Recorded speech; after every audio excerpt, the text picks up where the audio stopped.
அடுத்ததாக நாடு கடந்த தமிழீழத்தினுடைய துணை அமைச்சர் தோழர் தமிழினி அவர்களை உரையாற்ற அழைக்கிறோம். அனைவருக்கும் வணக்கம்.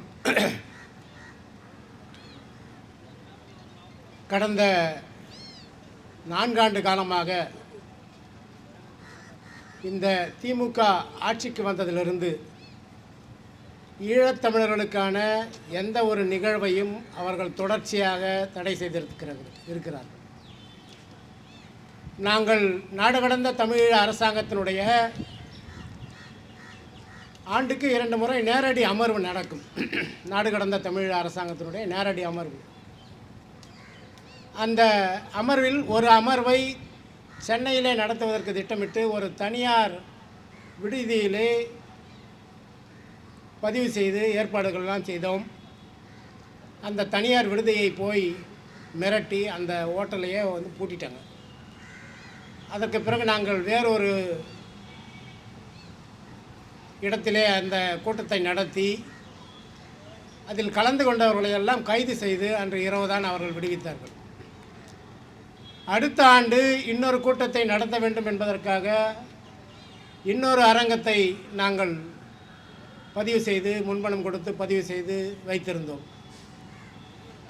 நிகழ்ச்சி நடக்கின்ற அன்றைக்கு காலையிலே அந்த அரங்கத்தை வெளியே பூட்டி சீல் வைத்து அந்த கூட்டத்தையும் இந்த திமுக அரசு தடுத்திருக்கிறது.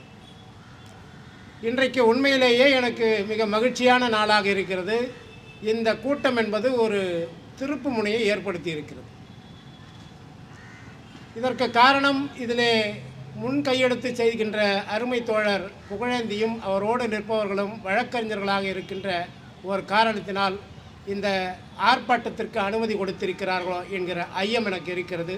இருந்தாலும் இது மாபெரும் வெற்றிதான். மிக நல்ல நேரத்திலே இந்த கூட்டத்தை நீங்கள் ஏற்பாடு செய்திருக்கிறீர்கள். அடுத்து தேர்தல் காலம் வர இருக்கிறது. சட்ட ரீதியாக பல்வேறு தொடர்ச்சியான நடவடிக்கைகளிலே நீங்கள் ஈடுபட்டிருக்கிறீர்கள். அந்த தொடர்ச்சியான நடவடிக்கைகள் தான் எப்போவுமே நம்மால் சாதிக்க முடியாதுன்னா ஒன்றுமே இல்லை. 17 பேருக்கு தூக்கு தண்டனை கொடுத்த நாடு தான் இது. ஆனால் அவர்களை படிப்படியாக தொடர்ச்சியான போராட்டத்தின் வாயிலாக பல்வேறு அழுத்தங்களை கொடுத்து இன்றைக்கு அவர்களை எல்லாம் விடுவித்திருக்கிற சாதனைக்கு சொந்தக்காரர்களும் நாம் தான். பல்வேறு அரசியல் காரணங்களுக்காக அந்த போராட்டத்தை எல்லாம் அரசியல் கட்சிகள் எல்லாம் ஆதரிக்க வேண்டிய சூழ்நிலைக்கு கொண்டு வந்ததெல்லாம் இது போன்ற சின்னஞ்சிறு அமைப்புகளினுடைய எழுச்சிமிகு போராட்டமும் அழுத்தங்களும் தான். ஆகையினால் இந்த சூழ்நிலை கண்டிப்பாக மாறும்.